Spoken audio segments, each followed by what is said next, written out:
world, it will secure first place. There will be nothing to debate at that point. For Vanir, if they are winning, they want to try and get towards that 4th place, not be competing with Dusty, who are just behind them in the standings. So a lot on the line here in the NLC as we come into our final week of regular season. Honestly, if X7 do win this game, I think they solidify our question when we came into week 1. Is this the best team we have in the NLC? Yes. Because all I'm seeing so far is 2 losses, both to Bifrost. You could say that, you know, Bifrost are their nemesis. They have got the 2-0. I mean, there was some weird draft stuff going on, but X7, when they've been on, have been truly exceptional. When you bring in the likes of a former world champion in Haru and literal world champion. Yeah, Azael wishes in League of Legends. You can quote me on that. Maybe I'll get insulted on Twitter or something. Anyway, mate, have you seen his Warlock though? I have. He was really good. In fairness, you cannot talk shit about his Warlock. That's true. He's really good. But you've got this incredible mid jungle from the LCK, and now we've got ourselves a bit of an interesting draft. Jason to Wukong with that flex to get Noodle on the Gwen again, where Noodle has run over people in the past. One of the only junglers in my mind who's been able to match Haru, and then Renata for the first time in the NLC. Super exciting. So what I find that Vanir did very well here is that they're trying to alleviate the pressure off of their bot lane. If I was Haru, if I was Javan, I would leave bot lane 24/7. An Enchanter and an Aphelios into Thresh, into Javan, you've got so much setup down that bot lane. You land once a C, the rest are bound to land, or you can take flashes. That means that duo, that immobile duo, can never push forward. And you also have the Jinx. You feed Nata, you win later on the hyper carry. Now, what I really like that Vanir did here by locking in the Gwen first is that they had this possibility for a transition.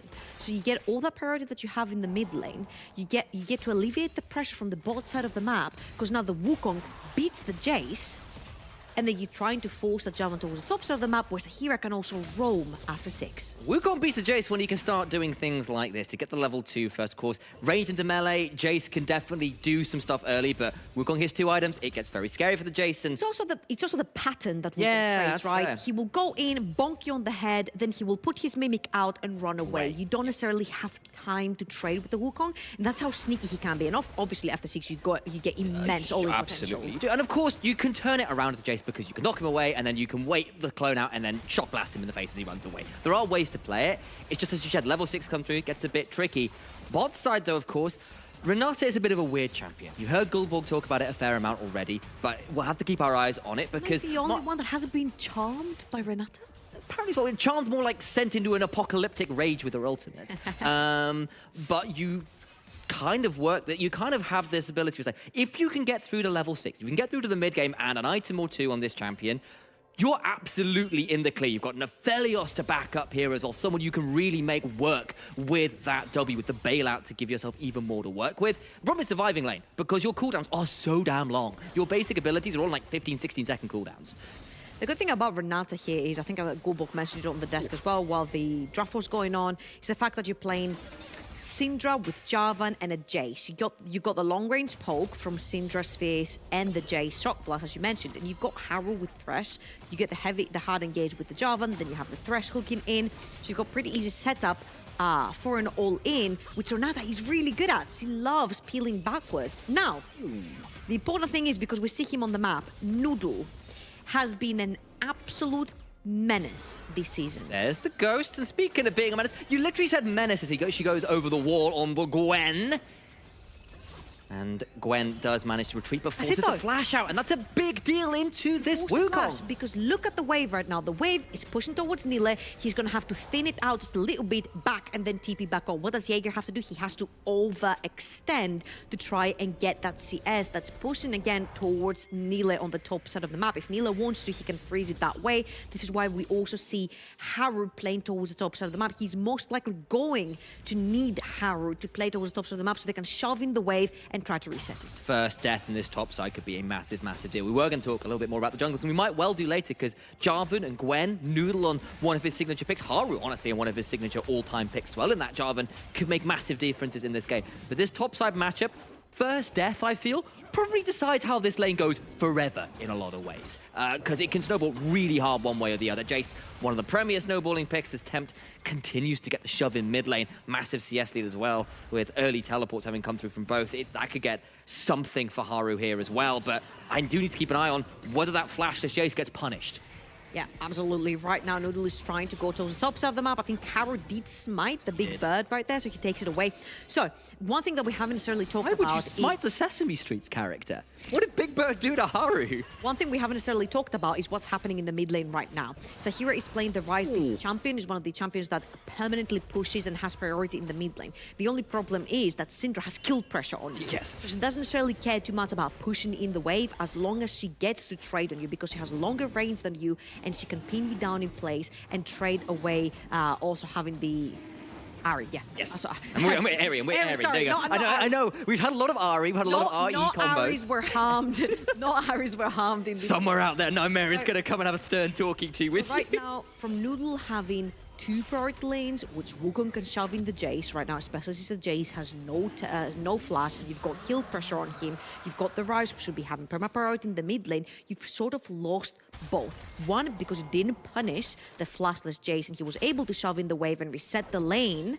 And 2, because Zahira is having it really hard playing versus the Syndra, which then unlocks in turn Haru on the Javan on the map to sort of walk into your jungle, steal away your big bird, walk towards the bot side of the map, steal away the dragon, because you have a Jinx on the bot side of the map, which means priority. Absolutely does. And when you can see both of these carries have gone towards Coles early, they know how this game is going to be played right now. It's kind of cash in, play a little bit safer. Honestly, for me, that is great news for Kevo and Quickseth, who've gone towards a more scaling duo in general, as Noodle is turning up topside. There's a level 6 available for Nilla. That means Cyclone's coming through. Inclement weather inbound. Dives there, but a lot of damage through already. He's going to flash out. Will avoid that, but that's a lot of damage now coming back onto the towers. I think Noodle's just dead, isn't he? Going down, Jaeger's alive! Does finally burn out, but my days, that got close to the Jason surviving. Ooh, that was a big blunder right there from Nile and Noodle. It was Nile initially tanking the tower, whilst it should have been Noodle, because he had used his not immunity, but his shroud on the floor. I don't remember the name of this. Hallowed Mist. Yeah, exactly. Thank you very much. So he uses it right now when he starts tanking, but the Nile is not hitting anyone anymore, and Jaeger manages to kill Last auto. Tower. Last took minion aggro and died to the last auto. I mean, hey. Oh, disaster. Okay, can we say this was a 2.5 versus 1? That's fair. Okay, nice hook. Mama Chompers are behind. Kevo's going to get rooted, has to burn the heal. And now the fight commences. Quixith, though, with a quick loyalty program, will make sure that his valued customer, Aphelios, stays in one piece. You've got really good guns to fight right there, because you've got the Infernum, you've got the Gravitum, you slow them down, you put down the OE damage, you also have Renata, who can also put down the OE damage and do some damage to his Enchanter too. So it's a pretty even trade, I would say, with the difference that Kevo had to use his healing fear of his life before the Ignite goes down, because once it does, it's not as effective. No, it is not. But what it does mean is with the early shove going on in the bot side, X7 will decide that with how disastrously top lane play, I think it's fair to say, went along, they're going to get us a hold of this Herald, which is great news for them. Right, as it stands 1-1, 300 odd gold, but that's about it as the difference right now. I feel like Vanir are falling behind the timings, because I see what you mean. When Jace lost his flash, there was an entire wave that was pushing under Nile's tower. That's where you can punish. Whilst Jace is trying to push away, Noodle has to sacrifice shutting down Jace to continue farming his lane. Now Jace is feeling more confident. He's got his Serrated Dirk right there. He's stacking his T. He was able to 2v1 underneath his tower. He's feeling much better. He's got his flash up and available, which means that if another gank commences, the only thing that you have to flash away from is the Wukong cycle, since there's no flash to follow up for the Wukong. So I feel like they haven't necessarily played well with their openings right here from the sort of Vanir, plus here being stuck, literally stuck in the mid lane. Yes. Is a huge problem for them. Tempt has pretty much every time I've seen it been throwing those Ws, those forces of will out, hitting pretty much every time. So Hero's been traded and shoved on the tower quite a lot, which of course Rise normally known for getting pretty consistent shove. Not really happened thus far. It has led to a slight gold lead, as we've said, to X7, who are now up about that 1,000 gold point, which is great news for them. But on the other hand, Vanir, Wukong, Gwen, Ryze, Aphelios, Renata. That's a disgusting 2-3 item team fight comp. And we've seen what this team can do to turn things around, which might be happening right about now. Scout of the Week comes through, then it might be turned around as Haru's gone in, and now it's taking a lot of needlework. Has to flash away from that Q from Quickset. Did not want to deal with a handshake where he could get pulled back in. Not the deal you take with that particular devil. It's not necessarily the worst losing flash on your Javan. Yes, flag and drag and flash and ultimate is a pretty strong tool, but you don't necessarily have anyone else diving in with you, so you're gonna be fine with a flag and drag into a Gwen, into a Wukong, into a Ryze. They're pretty short range anyway. You will be able to reach them. Now the thinking, no way. Did we miss a kill topside while we were watching mid? I think no we did. way. He surely didn't. Oh my days, that's close. Oh my lord, we were focusing on mid and Nile. No, it was not even close. Okay, fine, I see the meme, I'm there with you, but at the same time, tower in mid lane falls and Jaeger returning a little bit of the earlier pressure. Quickly, talking about the timings that Vanir have been missing, the fact that they haven't been able to snowball top side of the map, they have lost pressure through mid, they cannot necessarily fight in the bot lane because it's a thresh and a jinx, you cannot necessarily catch these. Noodle has not had pressure anywhere on the map. He has not had anywhere to play through. You cannot set up with the Ryze into the Syndra because Tempt has literally been bullying Sahira out of the lane. So if the Ryze is not there, he cannot set up for you, which means that again, Haru has been completely unlocked in the entire map. He got the Dragon, he got the Herald. Through the Herald, they got the mid lane tier 1 tower, which means that the mobile carries such as Ryze are going to have a much worse time into the Syndra. And it's the Haru special into these kind of bot lanes. That is the stride breaker for the Jarvan, where you throw it onto an Enchanter and an AD carry. They don't really have anywhere to go right now. And they're both immobile. There's going to be a lot of people down here, both junglers around and about looking at maybe to contest. That's a good handshake that's going to force the cleanse out of Nata. Does have the ultimate to maybe wake things happening. A lot of damage coming through with the Moonlight Vigil, of course. Ooh. The hostile takeover, not quite enough there with the Moonshot to close him out, but it will be the cleanse force from Nata, and that allowed for a big trade. It's going to stick around, though. Feels secure enough to do so, though. It's a huge wave, and you cannot afford to lose that. If you're Nata, they do have Haru around, but due to that trade going on in the bot lane, due to catching Nata out, Noodle is able to sneak in at Dragon because it's the first time he has priority through the bot side of the map, so at least he can use some pressure that's been generated by Vanir right now to get some advantages in the jungle.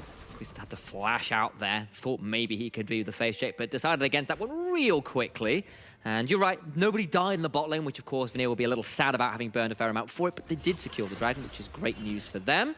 They are still down a fairly hefty amount of gold, though. It's nearly 3,000 gold. And yes, your comp kind of comes online more at the 2-item mark. It does indeed scale exceptionally well. You know, Wukong, Gwen, Ryze, Aphelios. I've said it before, I'll keep saying it again. Immune. But if you're falling behind 4,000 odd gold to X7, who are our best statistical early game team in the whole damn league, it's a bold call to make in draft. You know what else they're the best at? What? Any other team in the league. True, it feels like. If they win this, they will be. That will also be true in the standings, as we've said already. I appreciate that. I thought we were going somewhere very different with that. I was like, where's trouble going with this? But no, that was more serious. No, a little bit. First items coming through for X7. They're all done. Of course, they're a little bit ahead of the curve, as we said, in terms of the gold. That's not entirely a surprise. Really what is really sad? Top lane is really, really sad for Nille. Yeah. I feel like there were opportunities missed where this Jace should not have any agency in this game at the moment. He's some experience up. He's able to bully away the Wukong. Now you've got the extra shield coming in from the Eclipse, which means the all-in potential is not necessarily there yet. And even if you bring Noodle into the equation, Jaeger still has his flash available to be able to get out.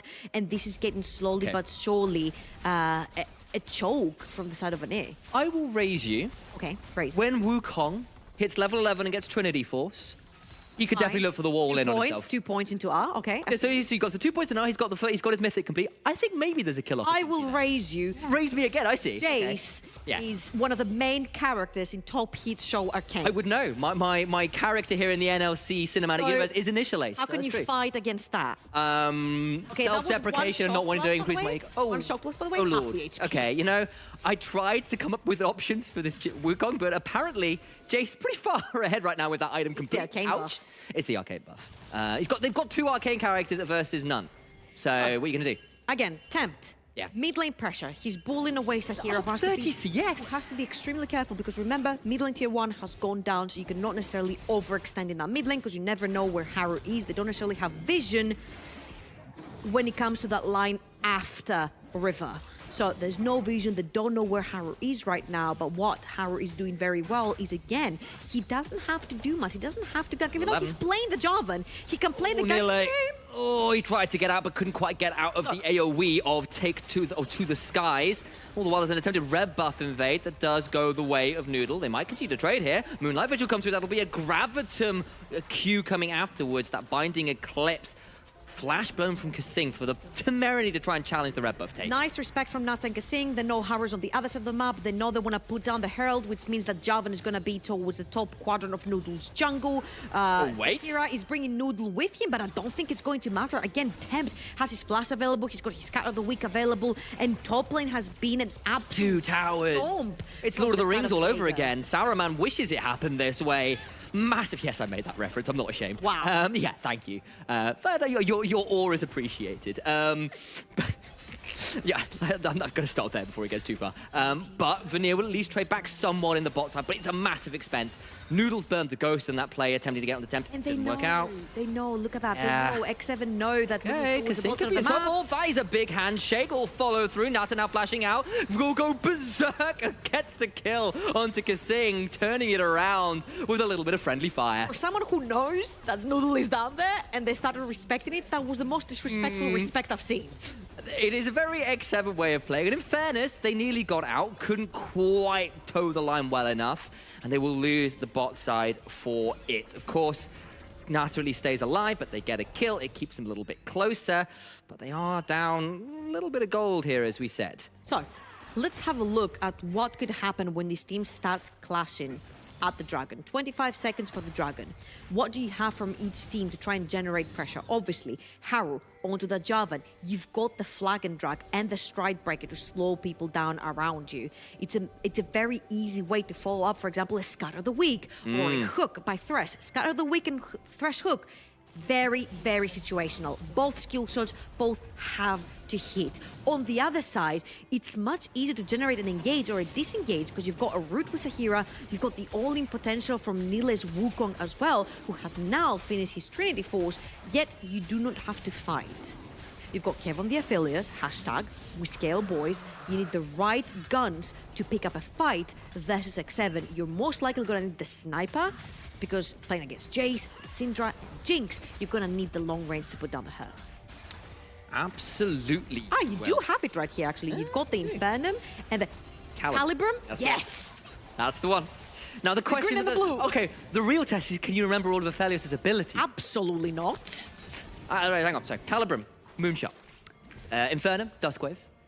Crescendum is the Sentinel turn. Severum? Severum is Onslaught. Okay. And then, I've forgotten, what's the last one I'm forgetting here? Chakram? No, I've said that one. Oh, that was Sentinel turrets. I'm forgetting one here. Oh, Graviton, Binding Eclipse. There we go.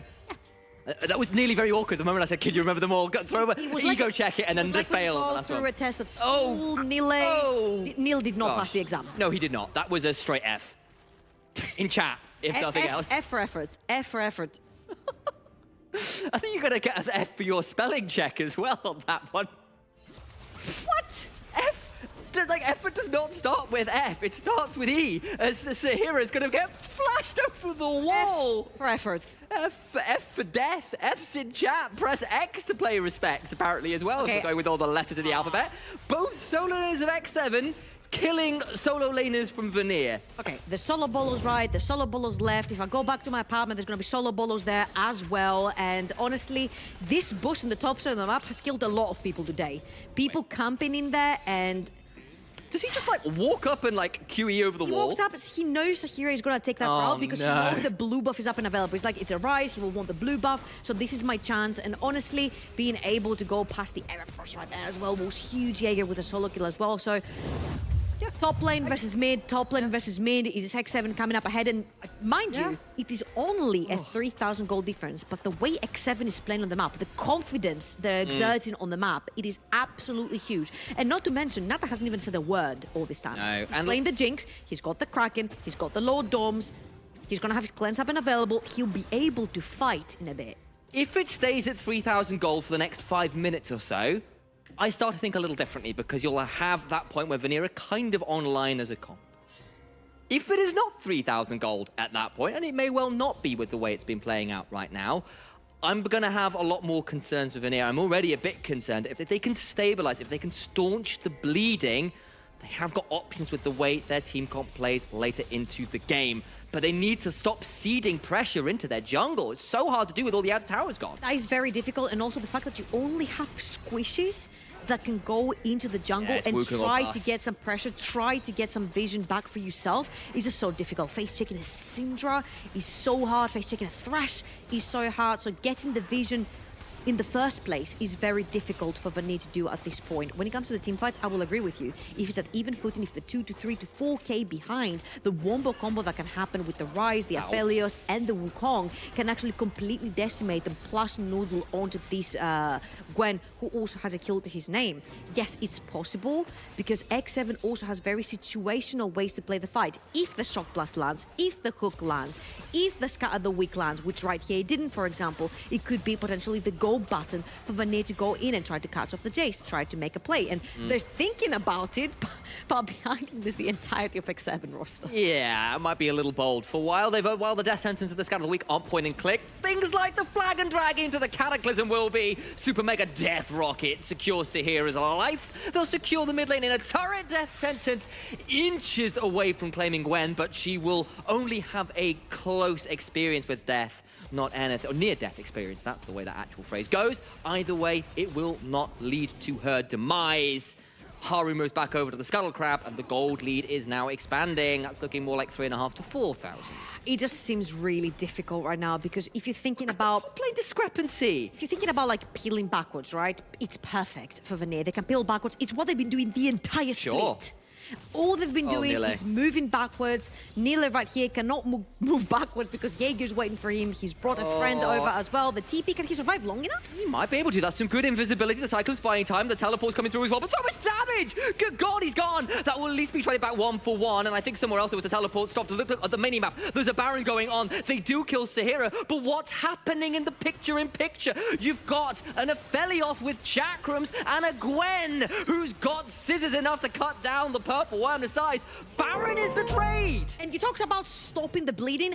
Baron is the way you can stop the bleeding. They're getting seeds from every single side. The fact that you deny the Baron from X7, you deny the seeds from them, you deny Baron with your Jace, you deny Baron with Syndra on a side lane, another 3-man push in 3 lanes at once. The fact that you deny that is huge for Vanir if you want to stall for time, if you want to scale better in this team fight. And Nile, surprisingly enough, he survives for way too long. Mind you, that's not a gold drinker, Javan. It's a stride breaker Javan. So he cannot necessarily tank way too much. But of course, yes, it was clever play from Sahira trying to put down the teleport right there, because Card of the Week was already used, Flag and Draw was already used, but you cannot teleport away from spheres in your face.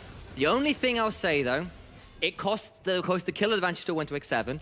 They still got Soul Point. They're still getting in a tower. Ooh. So, like, actually, this Baron is nice, but is it going to be enough? That's going to be a 3v1. I don't know whether you want this, Jaeger.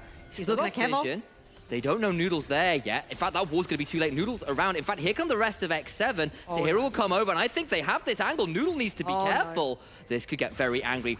What will a hostile takeover do? What will a bailout do? Nata has been spotted. He's on Sahira. He's just not doing enough damage. Gets lanterns away. Quickset is dead, though, before anything like a business deal can come through. What is business in the face of outright violence? Do get the kill and prevent the shove. Oh, no, Noodle didn't know. Pepe laugh. And Quickset ends up paying with his life for it. If Vanir were thinking they were trapping X7, but Jaeger brought the whole of X7 over and they trapped Vanir. Now, ultimately, this is a tower, this is a kill, so the trade does go to the side of Vanir, because while all this is happening, and Noodle's like, Pepe laugh, he doesn't know. Yes, he gets caught, but yeah, he's immune, he's gonna get out of this, and honestly, Nata escapes with a sliver of health as well, so it could have very well been a 1-for-1 trade.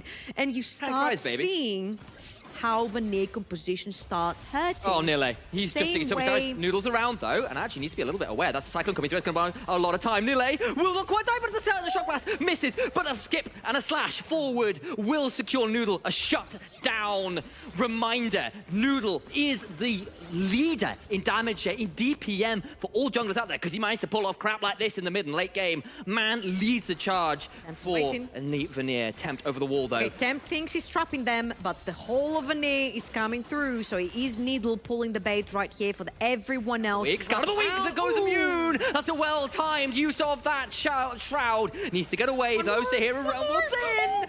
Has to go golden to avoid the final needles. Would have been death by 1,000 cuts. Noodle goes in too deep, but he's going to bail out. And a Berserk as well, but will still fall. Because, of course, he will. And that will allow the death of the jungler. Two dead. And now Vanir need to find their way out of danger. They've got no Realm Warp. Haru can go forwards looking for a strike breaker. The teleport in onto the standard to allow for an option. Needs to go back out, though.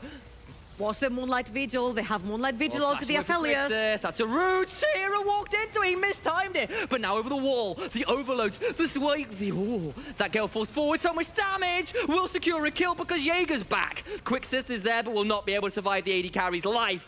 And it is X7 playing to the wire, but the wire favors them. That is an absolute fiesta. The fact that Kevo goes down when he has Severum and Moonlight Vigil and can literally heal his entire HP bar with one button. Fingers. That was beautiful right here, obviously, from Noodle being able to immune the Scat of the Weak, and obviously the Hourglass to stop the last take from the ultimate from Noodle, but Noodle gets caught. He dashes in, gets the last second invulnerability in case he gets a kill and he can stay alive, but the bailout card did not work there from Renata, and it's a little bit questionable here because Kevo is the one face-checking into that bush, and it's he's very lucky that Haru does not necessarily flag and drag into his face. And right here, he has Moonlight Vigil. He has the Gravitum and he has the Severum. Jaeger joins, doesn't do much damage onto the Aphelios. This is your chance to turn it around. But the fact that Tahira gets picked on here and he has to play from the pit makes it so difficult for Aphelios. Long story short, Kevo gets caught, doesn't use Flash, doesn't use Moonlight Vigil, ends up dying. Unfortunately for Kevo, he doesn't have an LDR. He doesn't have 100% crit and didn't get the crit. Just not enough damage at that point. Still, big lead, 2x7. Yes, they lost the Baron, but they still managed to come out even further ahead afterwards. They've got 40 seconds to what will be Soul for them, which is a huge point of power for them. 3 items now complete for Nata, and we're going to have to see whether more can be done from Vanir. They're at 2 items themselves, but being behind full item on people like the Jace, full item on people like the Jinx, makes their lives so, so difficult. However, their team comp is supposed to be played. Noodle, Nile, maybe. Got to catch onto Haru here, possibly, but that control ward will spot him out. Again, remember, it is just so hard to face check into a Syndra and a Thresh. Yes, they're very... they're not necessarily 100% to hit because they're playing with skill shots, the Thresh Hook, the Scat of the Weak from Syndra. But when you're first on the map, when you're first in River with Syndra and Thresh, it's just so easy to pull the out because nobody from Vanir can face check because this will happen. Absolutely. And the thing with calling something a skill shot when you've got people like former world champions on your team, I remind you, is that skill is there in abundance. They've got Soul Point with no contest from Vanir. They are playing smoke and mirrors. They're playing guerrilla warfare here, trying to find ways, angles, means to secure something back in trade around and about where and when they can. Still, Noodle leading the charge in boss. It's the whole of Vanir here, actually, as they're taking Baron RX7. They're going to try and trade this out for an inhibitor turret. I just don't know whether they're going to have the option as Jaeger's going to be around. I think this is all worth it right here. With what you want to do with Vanir is peel backwards. You take that, you take the inhibitor, and what is X7 going to do? X7 is just going... They're going for the end. Great. They're going for the end. Walk forwards. Okay. They're going to get a Nexus turret here as well. They haven't been able to take the Baron. Wait, they're going to try and do it. They're going to get on this last inhibitor turret. It's going to go down, surely. Wait, that's a kill now onto the Gwen. But the Nexus is exposed. Berserk's buying time. Tempt's alive, nearly gets a kill. What about the Nexus? Still doesn't quite go down. The bailout fails. And it's bankruptcy for Vanir, who went all in on that. Oh my god, what they forgot is the empowered recalls. When you take the Baron, you've got empowered recalls. They didn't take the Baron. It just recalled. That's what I'm saying. They didn't get to take it. Instead, they're going to try and march this down. They're going to go for the Baron here. There are no wards in base. So there is a minion wave. There is a teleport on Sahira and Nile. 30 seconds until they spawn, though. So this should be securable by X7 without Vanir being able to backdoor. I wonder if this could potentially be an inhibitor tower and an inhibitor first, and then you run it towards the Baron. Because right now what you're gonna do with Baron is run straight into Vanir. Vanir loves that. They want you to run into them because they've got the peeling composition. You overextend, you get punished, but who got punished in the end is Vanir because they got very greedy, they thought they could end the game, and what happened right there is X7 destroyed them, but the Nexus is open. And when we said they're playing smoke and mirrors, there's a little bit more to that smoke than just mirror, because this was fire. That's a really cool play, by the way, with the Rise. You use your teleport and you take the minions together. So he used the entire wave to put it underneath the Nexus towers and try to end the game. Of course, every time you split apart as Vanir, you get picked apart as well by the X7 composition. And that's what happened right there. They could only take 50% of that Nexus down. But again, the Nexus is naked right now. There are not towers protecting it. So the second, yes, if that inhibitor respawns, it can respawn. But the second you take it down again, there is nothing stopping you. One Wukong flank, one Sahira flank into enemy base could end you the game. It really, really could. 3 items are now. Spam in the chat, yes or no? Are they? Is Vanir gonna expect you the game? It needs to happen. Get me a vote. Somebody in there, tell me what you're thinking. 4 items on Jace. 4 items on Jinx. It's 3 items and so much damage from Tempt, who is, of course, at the rank 3 ultimate. The power unleashed will eviscerate anybody who cannot go immune. Gwen, I'm looking at you. But Vanir, they're still in a very difficult position. They're down the soul, down gold. But they've managed to find some angles I wasn't expecting. We saw that play. It nearly worked out. Look at them, look at them. Poor Kevo is sitting in the middle with no summoners onto the Aphelios, trying to cut the wave. Top side of the map is Sahira, and it is also Quickset in the bush. Now he's only going to show himself. And Jaeger is showing towards the top side of the map as well. Coming. That's a realm warp out on the mini-map for Quicksith and Sahira, who were trying to get a shove in top side. So, what Vanir is trying to do right now is trying to put Stop the recalls. They do. That means Jaeger can get in here and start chunking people. Sahira's taken very low, but they won't be able to chase any further than that. I don't think that matters too much because there's nothing going on right now on the map. If anything, it is X7 that's feeling the pressure to do something with the Baron. So as long as you keep delaying them from doing anything, you push in top, somebody has to reply. You push in bot, somebody has to reply. Kevo, you push in the middle wave, nobody is with you, just the wave crashing in. Kevo's just gonna annihilate that. So all in all, X7 have not necessarily done anything with the Baron. They haven't put any pressure, which means they haven't put any vision down. And in 2 minutes, Elder Dragon's going to be spawning. But it's so difficult for them to do anything because the way you can play with the Realm Warp, with the Wukong going over walls and the like, makes it so difficult to leave any kind of opportunity to get into the base. They've had to play defensively here, and it does mean that while they got the Baron, as you said, they couldn't get lots done, and it stalls for this comp. Nile will not be able to recall, and of course level 16 on Jinx means that ultimate's not on a very long cooldown at all. Also, Sahira going Season 2 Jungle Ezreal with a full blue build is going to be really hard to play against. Don't say Jungle Ezreal when it's Haru on the other team. He's literally got a skin for that. Why not? Why not? So yeah, I think it's going to be really difficult because Frozen Heart is going to cut down a lot of that attack speed coming from the Jace, coming from the Jinx. Once you're into their face, you're cutting down a lot of their attack speed whilst also being tanky and dishing out the roots and the damage. So that Rise is going to be a key member, I have to say, playing right in front of the Aphelios. I think Sahira has to play this to perfection. It's going to be hard. It's going to be so hard. And remember as well, you can see the way they're playing. They're 50 seconds, you have to go for the Elder Dragon, man. Exactly, and the thing is they're standing in lane. They're looking to try and play for ganks down lane, realm warp in with players from behind, catch somebody out in the dark spots that come through. That's the wrong side of the map. That's the wrong side of the map, though, because even if you go towards the top side of the map and it's somebody there to stop you, they're there. Look at Haru. They're going in over the wall. Now it's going to be a 2v3. Berserk goes Haru, but he's not going dead. He's not quite dead yet. Flash out from Quicksith. Noodle trying to get away as well. Nile in a dangerous position, gets scattered the weak.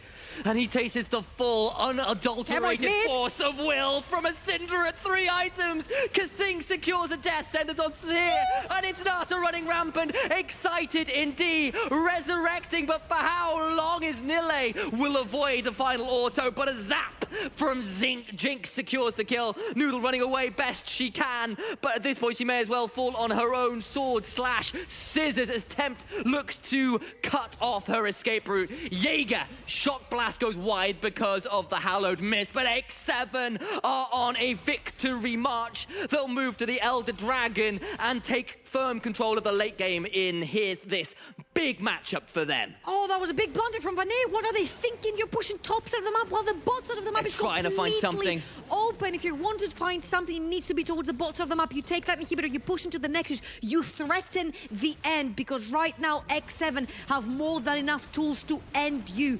One shock blast hitting you into the face can get you very close range off of that execute from the Elder Dragon. This is very dangerous stuff that Vanir is playing with, because 45 seconds, the Baron is coming up and Elder Dragon will still be active. And yet again, Vanir are thinking they're being clever, pushing as a 3-man.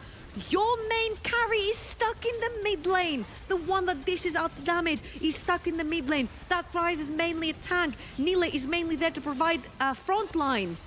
So there's no damage. This is literally a Ryze. Noodle has not touched anyone this whole fight, and as it turns to ceiling, like, guys, are we supposed to be playing for the Elder? Are we supposed to be playing for the bot side end?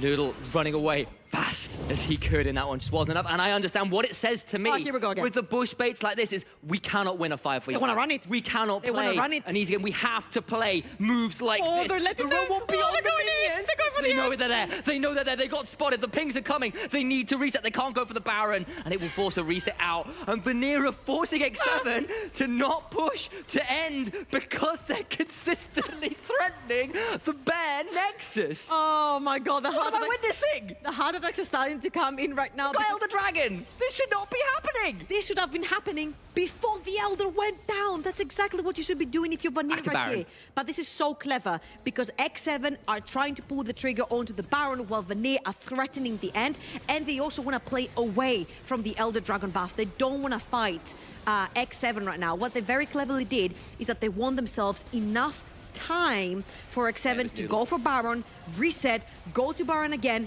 reset, and then push, which means that there will not be enough Elder Dragon buff available, which means that you could potentially fight them on an even footing once the buff has run off. Yes, but are you ever going to be able to get to that point now with the inhibitor respawn, now with Baron, and they're not worried about that additional shoving wave? They're going to get an opportunity to shove through the open lane in mid. That inhibitor has already fallen. X7 begin their own march into the base. Can Vanir defend? Elder still up. Elder still up. Look for the shock blast. Look for the cataclysm. It would be an apocalypse for Vanir. The Inferno Moonlight Vigil come through, but it's sunsetting. Haru is dead though, and that's a big hostile takeover. The late game coming through. Nile will not quite die to the Elder buff. Will now. Nata still free firing, but not yet. GA come through, and they might have done it. No way. Not like this. Nata does get out, but look at the death timers. Look at Nata being run down. Skip, slash. You're dead! It's Kasing alone! The ping's on the end of it! And Vanir will still prevent X7 from taking sole first place. They have found a way, somehow, some way, against Baron, against Elder buff, against a mighty gold lead to turn this game around. They'll run straight through the towers and end it all. You can't lose with the Elder buff. You can't lose with the Elder buff. X7 lose with the Elder buff, and they give away their lock-in for first. That's what Excel and Bifrost want X7 to lose, and Vanir just gave them that. 3 games in a row. I can't believe it. Not like this, not like this. Vanir, it was Smoke and Mirrors. They come win a 5v5, and then their own got out Nexus. They pull off the win. What